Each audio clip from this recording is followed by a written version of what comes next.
Good morning. Thank you for joining our webinar on GDPR. My colleague Julie, who is Data Protection Officer, and Natalie, our Information Security Officer, will give you a presentation on what GDPR means for your business and how we can assist you in getting compliant. During the webinar, we'll have 3 short question rounds. You'll have the occasion to ask some questions then.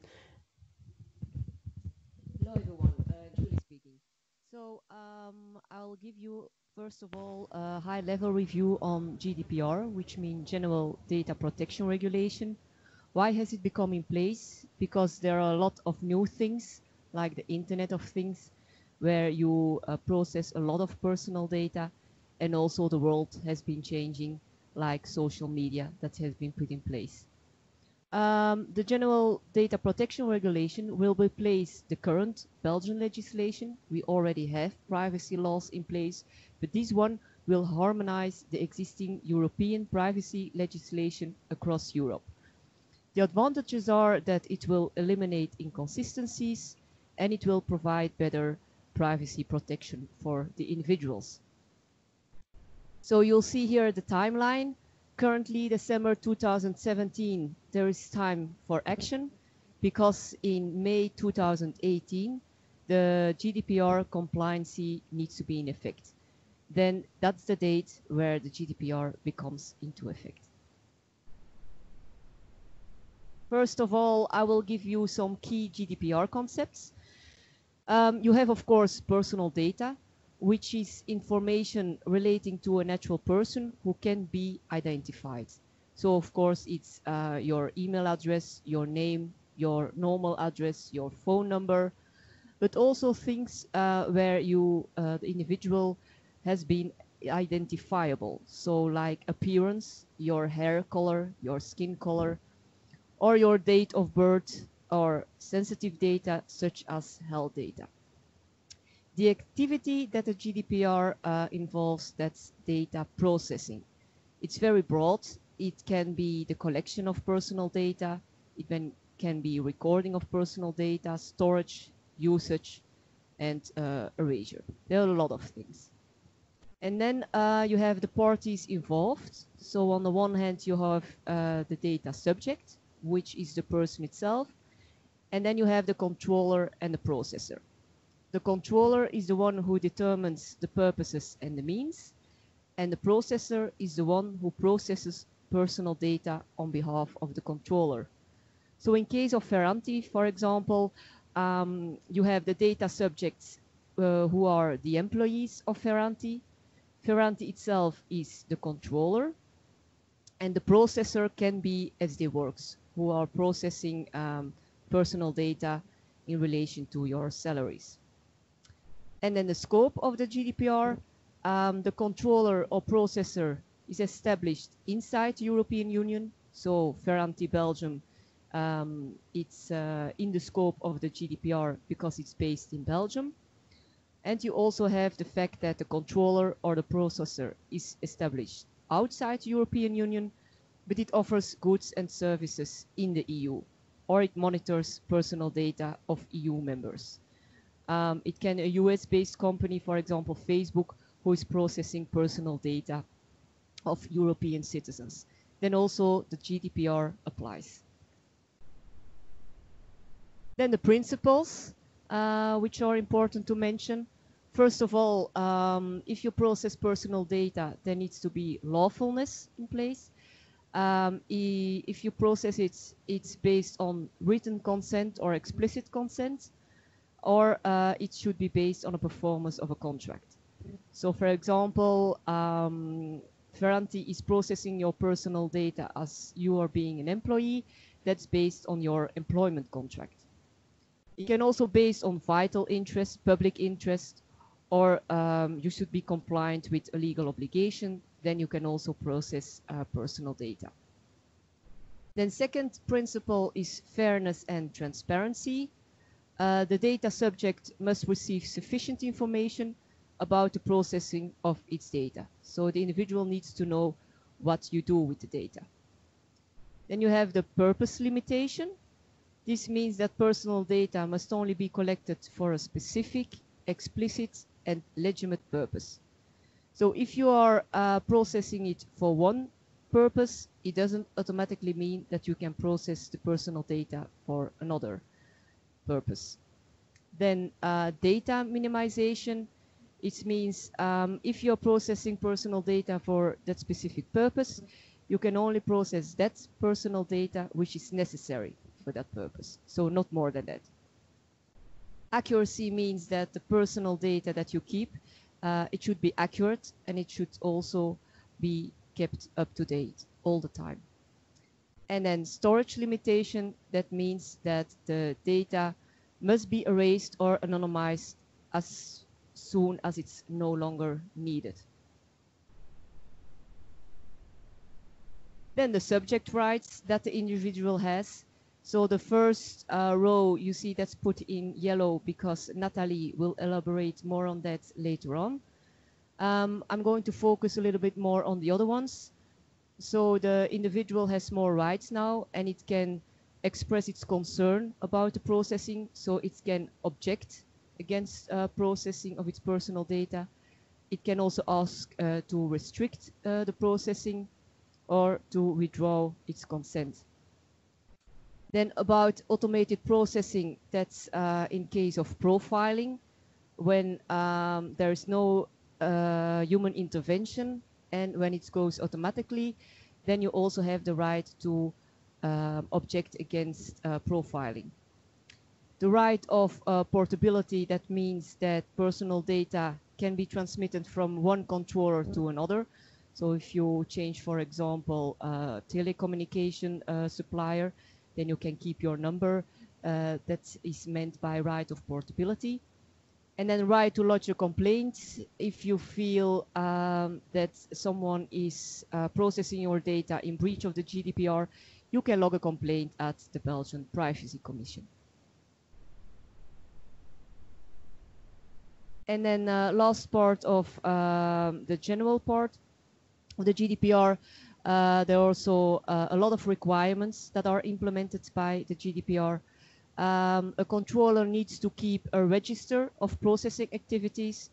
That means, for example, that the name and contact details of the controller needs to be registered in a kind of list. And then the privacy impact assessment that a controller needs to do once he has a new product in place and it will impact personal data. If you process sensitive data or if you're monitoring a lot of personal data, then you should involve a data protection officer. You should appoint him. And then you should involve him in all issues related to personal data. Data transfer from one country to another outside the European Union, it's prohibited now unless you take the actions to put appropriate safeguards in place. So you should have a contract between the processor and the controller on what safeguards you need to put in place. The data breach notification, that means if there is a breach, then you should involve the Privacy Commission and you should notify him within 72 hours. And also the data subject, you should notify him without undue delay. And then last point that I want to touch base on is the security of personal data. So the controller and the processor needs to implement appropriate technical and organizational measures. On the technical side, that's, for example, pseudonymization and encryption. And on the organizational side, there you should implement privacy by default and privacy by design. So time for some questions now in the message chat. Apparently no questions coming up. So Natalie, please go ahead. Good morning, this is Natalie. I will give some more information on what this means for your Ferranti product, either being it a McCombs implementation or being it a system integration implementation. I will first touch on your McCombs implementation. From our McCombs core product, we've done a detailed assessment on what personal information we contain in the McCombs product. And we've come to the conclusion that there are two key GDPR requirements that we need to implement in the core product to enable the functionality. The first one is the right to be forgotten. As Julie already pointed out, a data subject will have the right to be forgotten. That means that any customer of yours is entitled to reach out to you and ask you to remove all his personal data. So we need to have that functionality available in our product. And the second one is a report on what personal data is held on the data subject in the McCombs application. That's related to a couple of GDPR requirements. First of all, a data subject is entitled to know what data you keep on him. Secondly, the data subject is always entitled to change or ask you to rectify some data that could be wrong in your system. So we've made sure that we're working on that functionality in the McCombs core, and that will be included in a CU that's included in your graph. So what does that mean? I'll first look at customers that are on Dynamics AX. Looking at versions R3 and R4 of McCombs, we will release a CU on the 31st of March 2018 that will give you the functionality in McCombs core. For version R2, we will release an XPO also on the 31st of March 2018. And for all lower releases, you will need to have custom services since we don't do any CUs anymore on those releases.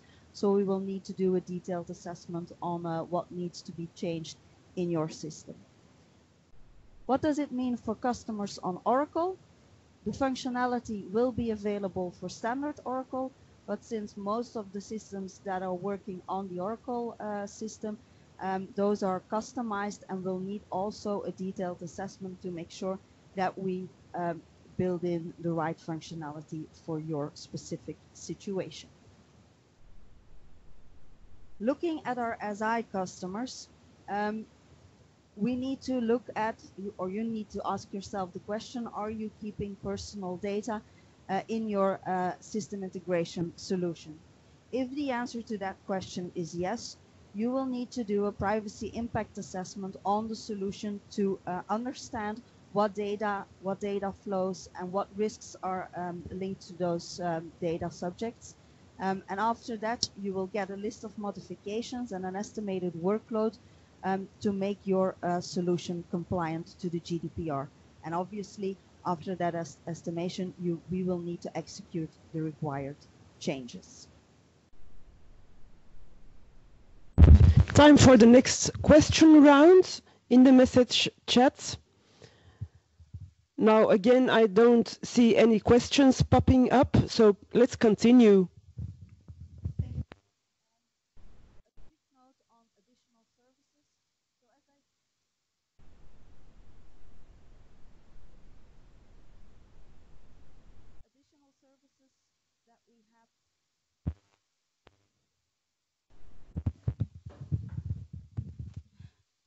Additional services provide you with the CU release, because most of the McCombs implementations are customized. It will probably take a little bit more work to just push the CU through. We can provide you with a McCombs privacy impact assessment. And what does that mean? What will we do for you? First of all, we will look at your McCombs environment and we will do an analysis on the type of data and the use of data that you have in your system. So you will get a list of all the data that you have in your system. And we will prepare an information asset register for your McCombs application. The second step is really to identify the risks that are connected to those data. Is there an individual risk, meaning a risk to the individual, or is there a compliance risk where you as a company are at risk and you might get a fine for not being in compliance? After we've done that assessment, we will look together with you if what type of risk we will accept or what type of risk we will mitigate. We will record all of those outcomes in a document, and we will provide you with the document and an action plan of what should be happening. What does that mean in reality? What will you receive from us? It's basically a report and an action plan, so you get a really good view on what you need to do and what modifications that need to happen.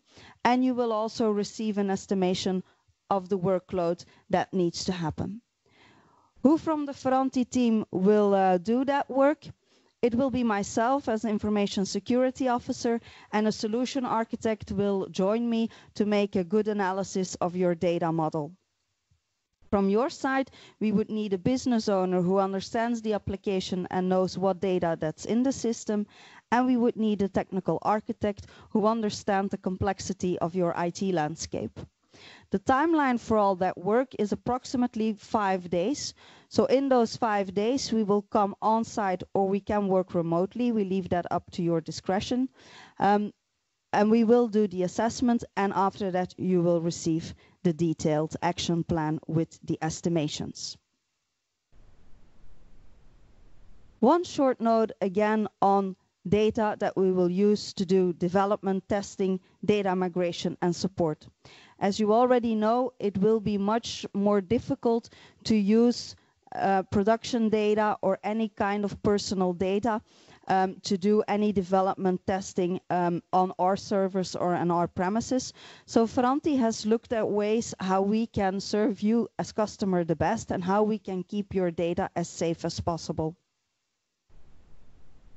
First of all, and the easiest solution is to receive the test data already anonymized by you. That for us is the easiest way, and probably for you as a customer it will be the easiest way to collaborate with us as well. If that would not be possible, we can also do the remote testing or the remote development on your infrastructure. This with privileged access, of course. The third option, and probably the most expensive option, is that the test data will be anonymized by us. So you would need to send us your personal data or your test data, and once we receive it on our premises, we will anonymize it for you. And the fourth and last option, but the least desirable option, is allow the testing with unanonymized data. Meaning that we will use the normal personal data, but we would need to make sure that we have legal requirements and contractual agreements between all parties so that everybody is aware that we're using the data to do testing or development. If you would have more questions about this fourth layer approach, you can always reach out to your account manager. We've come now to the end of the presentation, and I'll give you the word back to Carmen to ask any possible questions. Now, the first question that came in, what kind of functionalities we get with the new CU update? I give the word to Tom van Houten now. Good morning. So indeed, the question is what will we deliver within this specific CU update? So the cumulative update will contain a standard solution to comply with the two requirements that Nathalie has presented earlier, being the right to be forgotten and the report on what data is held for a specific data subject. So those two things will be delivered from the standard product within the CU we talked about.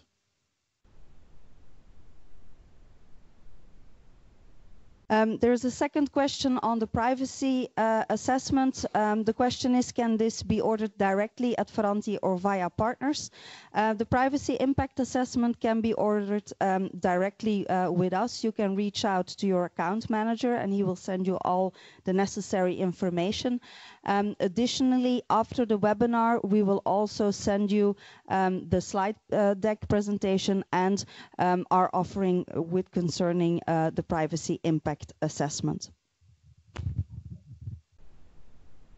Now, someone asked the question, he wants to have more detailed information about the CU update. Tom? Well, if you want additional information, I think we need to set up a separate call and go through the design documents and to just have a deep dive in what's available. I don't think this call is fit for that purpose, but I'm open to have the discussion. So no more questions coming in. We'll now close down the webinar. We hope that you have a clearer view now in GDPR. Of course, we are at your disposal if any other questions should pop up. Thanks again and goodbye.